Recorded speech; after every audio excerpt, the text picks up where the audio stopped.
We are live. Good afternoon. My name is Shanika Smith. I am the chair of the Equity Engagement Committee. I'd like to welcome you all to our April 16th meeting. All council members and staff are participating virtually. For those of you out there with us today, welcome. To help our audience follow along, I'll state each section of the agenda aloud. We are streaming live on the Virtual Engagement Hub, which is accessible through the Virtual Engagement Hub link on the front page of the city website. We also have the option for people to listen live by phone by calling 855-925-2801 and entering meeting code 2689. For today's meeting, we also have the option for people to call in and comment live during the meeting. To call in and comment live, use the same number, 855-925-2801, meeting code 2689. Your phone will be muted and you'll hear the meeting live. At this point, speakers will need to push *3 to enter the speaker queue. I'll now go through and introduce all the committee members and staff who are participating virtually, council and staff. As I call your name, please say a quick hello. We have Councilwoman Kim Roney. Good afternoon. We also have Assistant City Manager Rachel Wood. Good afternoon. Right, City Attorney Brad Branham. Good afternoon, everyone. Director of Equity and Inclusion, Salam Anaya Merritt. Good afternoon, everyone. Director of Community and Economic Development, Nikki Reed. Good afternoon. Economic Development Manager, Rachel Taylor. Good afternoon. All right, thank you all for being here. We'll start with the first item on our agenda, and that is the approval of our meeting minutes from March. Move to approve. All right, I'll second that. Councilwoman Turner is not with us today. She might be joining later on. So I'll make a second to that motion and I'll do a roll call vote for approval. Councilwoman Roney. Aye. And myself, aye. The motion carries. We'll move on to the next item on our agenda. We're a little out of order today. We're going to go with our standard reparation update and the Cease to Harm project status update. So, Law, you can take it from here. Thank you so much.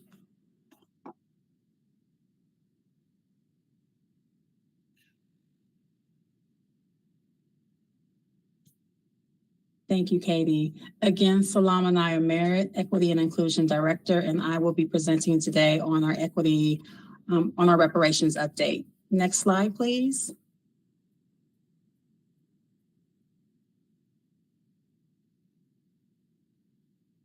So our key takeaways: the Community Reparations Commission met twice on March the 18th and April the 8th, which was a virtual meeting. The agenda items included city and county updates on budget and funding, our prioritization tool, the CRC final report writing process, as well as a commission 2-year progress update. The impact focus areas, draft recommendations, working sessions, which include a presentation by our Health and Wellness IFA. The global accountability recommendation discussion was had, as well as the community engagement schedule and updates. And we had a review and final presentation on the Cease the Harm audit. Next slide, please. So the CRC meeting update for March the 18th and April 8th, the city and county updates provided reparations budget and funding. We reminded the commission that the city and county reparations budget will be updated on a monthly basis. The current city balance is $2,576,086. The current county balance is $2,233,625. We also provided an update on the recommendation prioritization tool.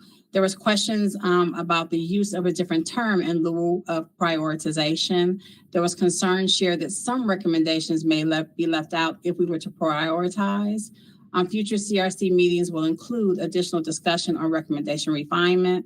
There was a report on the final report writing process. So there's an update on that process, and commission members were confirmed for that team, as well as a commission 2-year progress update. So we provided presentation on progress and next steps. We let the commission know, we showed them where they were 2 years ago and where they are now. Next slide, please. So the impact focus area groups on March 18th, the presentation was held by the Health and Wellness, and we spoke on their recommendations. They presented on healthcare subsidies, the African American doctors and health professionals. So they were speaking on recruiting, retaining, and providing systematic support for African American health professionals of all disciplines to improve health outcomes. There is conversation on their recommendation around health support for African American elders, meet the holistic health needs of African American elders, and able to support them to age in place. There was the resiliency sabbaticals that was brought up, as well as Black Mental Health Network, and that was around developing and funding an Asheville Black Mental Health Network. There was the Black Joy Fund, which was around establishing a Black Joy Fund to create multi-dimensional joy-filled experiences and spaces that cultivate a healthy community. There was institutional accountability as well, so holding institutions accountable to address harms and to create policies that are restorative. There was recommendations shared on environmental justice, as well as Black healing and birthing centers. Next slide, please. Accountability recommendations. So the initial thoughts and questions were filled around the accountability recommendation. This will be discussed further on our April 22nd meeting coming up on Monday. And community engagement, really excited about the updates on community engagement. So we provided an update around the engagement process, shared the number of events. We are actually going into public housing. We're canvassing. We're having events every weekend. There is an April 27th reparations jamboree happening in Pack Square, and a request for volunteers were made at that time as well. Next slide, please. Excuse me, Katie. The Cease the Harm audit. So the draft final report was shared with the commission. On March 18th, the Carter Development Group presented on the final draft report and answered questions. There was a presentation made to both the city and Buncombe County commissioners. The final report will be provided, and actually was provided to us yesterday. The staff is developing tracking mechanisms to provide transparency for the implementation of the Cease the Harm audit recommendations. Next slide, please.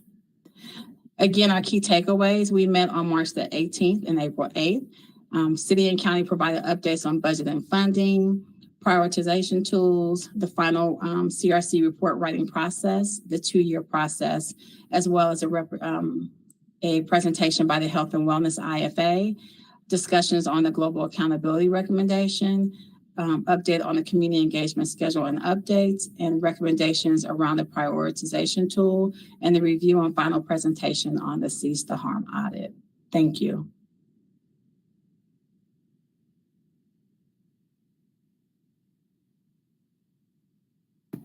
And I'll field any questions at this time. Excuse me. Thank you so much, Salah. So one of the questions that I had is not on the report, but just logistics. I know sometimes we've moved the Reparations Commission meetings away from the 3rd week of the month, maybe because of a holiday like, say, MLK. But now that we're doing 2 meetings, are we still going to do them on the 3rd or 4th? Because I know I was among the folks who expected to have a meeting last night. Oh, yeah. So that one was changed, and I apologize for that. That one was changed to the 22nd. So that should have been pulled off. It's correct on our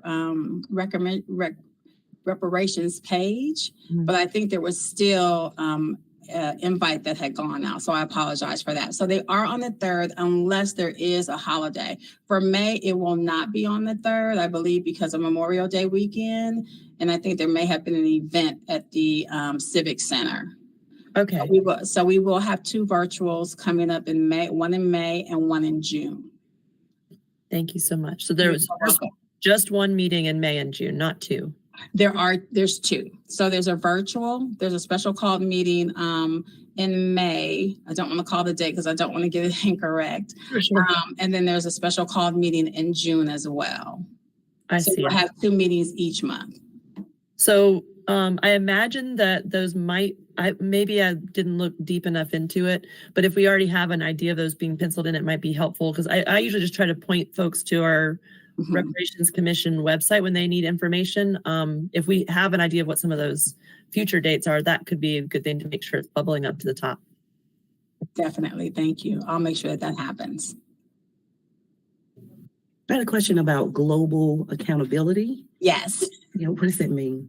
So there are, for each of the IFAs, they all came up with a recommendation under their respective IFAs about accountability, right? How to hold the city and county accountable. So this global accountability recommendation was actually something that came out of the education IFA, and it talks about having an entity, so a 501c3 possibly, to be able to hold the work and hold the city and county responsible once these recommendations have been put forward before both of the governing bodies and approved.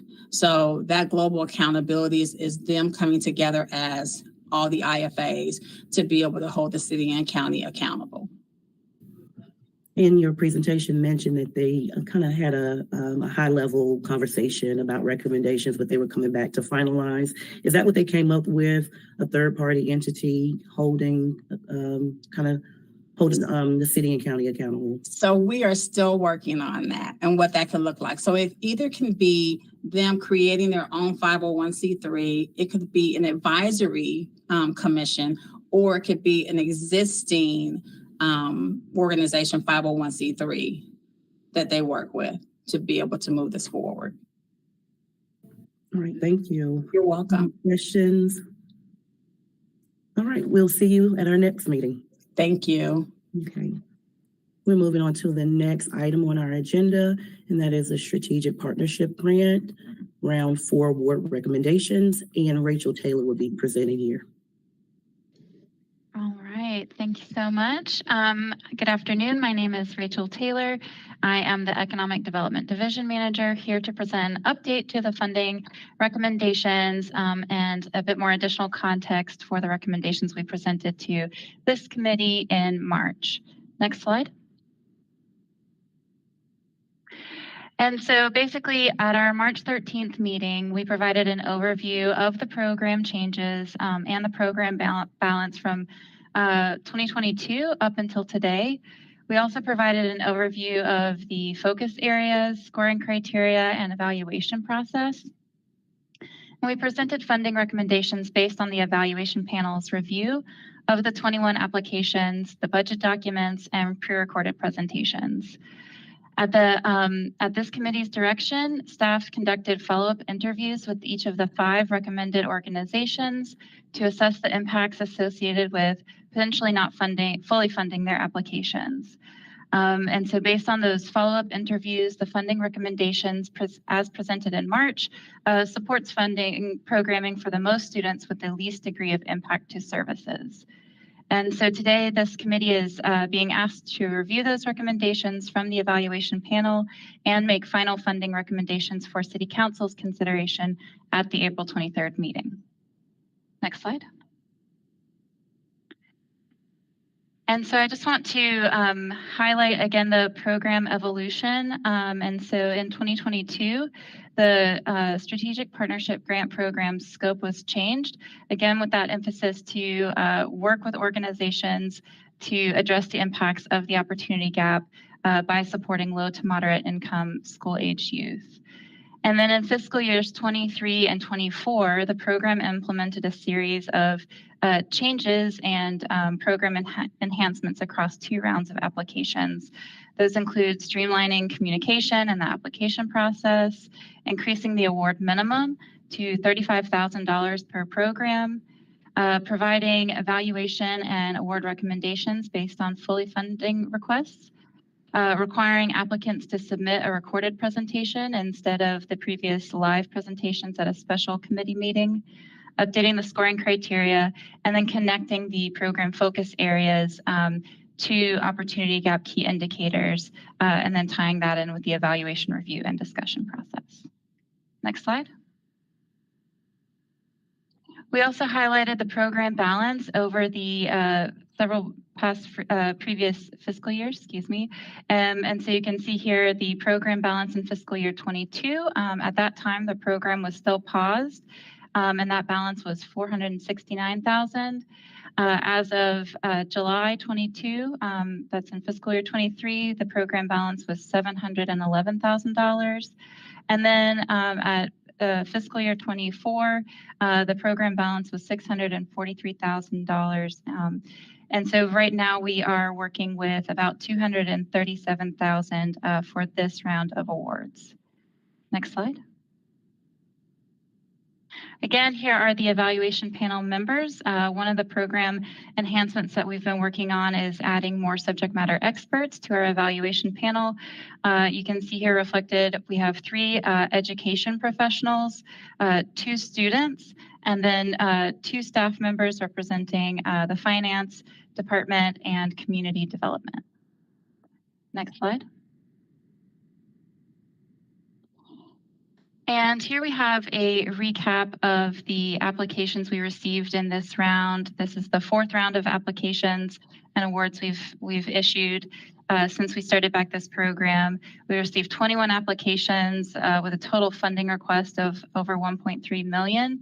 And again, we're working with that $237,000 for awards. And so we're anticipating issuing out 5 awards per this committee's recommendation, or pending this committee's recommendation, and we will get into that in just a little bit. But the median request for this round was just over $64,000. Next slide. And so here again is the funding recommendation from the evaluation panel. The total funds requested from these top 5 highest scoring proposals was just under $245,000. And so you can see there the scores, the number of students served, funds requested, and then funds recommended. And so this reflects the evaluation panel's assessment of all 21 programs, but it's specifically looking at these top 5, and then looking again at that budget breakdown and kind of program composition. And so I'll go into, in the next slide, more detail about the follow-up conversations that we had with each of these 5 organizations. Thank you, Katie. And so for the funding recommendation impact assessment, we wanted to conduct these follow-up interviews with each of these 5 organizations, and we worked to better understand the potential impacts associated with not fully funding the requested amount. We talked about potential direct impacts, impacts to staffing, impacts to funding or sustainability, and whether a partial award would still be would be of interest to the organization. So each of the 5 agencies indicated that they would happily accept any amount of funding granted to them, even if it was less than what was submitted with their funding request. Additionally, each of the agencies indicated that a partially funded request would divert staff time from pursuing other funding opportunities. So that was a consistent impact that we heard across all 5 organizations. And so even though PODS Inc. scored the highest, a partial award to PODS would result in the least degree of impact and would reflect that this funding recommendation would ensure that the maximum number of students are served while these programs are still able to meet their goals. Next slide. And so pending this committee's approval, the next step would be for City Council to vote on the funding recommendations at the April 23rd meeting. And I also want to highlight that the Cease the Harm audit recommended that the City of Asheville develop more clearly defined strategic goals for this grant program. And so we are working with other organizations like United Way and a kind of co-learning cohort of funders to develop best practices for grant management and define and assess impacts. And then specifically for this program, those impacts related to closing the opportunity gap. And so for this round of awards, we will work closely with those agencies to develop a reporting process and framework to assess impact. And that work will occur as we are finalizing those grant agreements, which should occur in May. And with that, we've got a suggested motion in the next slide, but I will pause now to take any questions.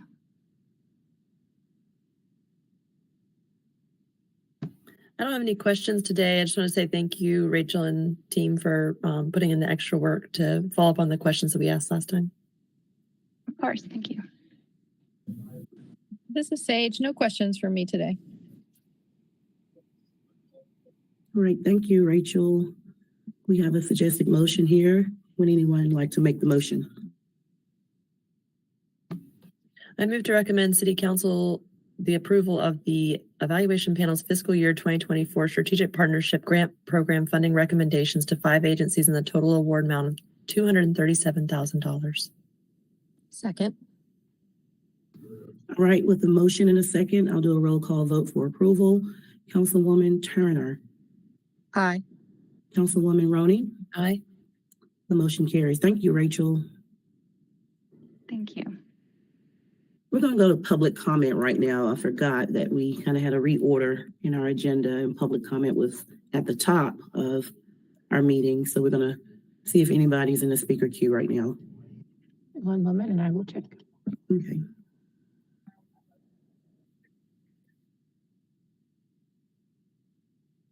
No, we do not have anybody in the speaker queue.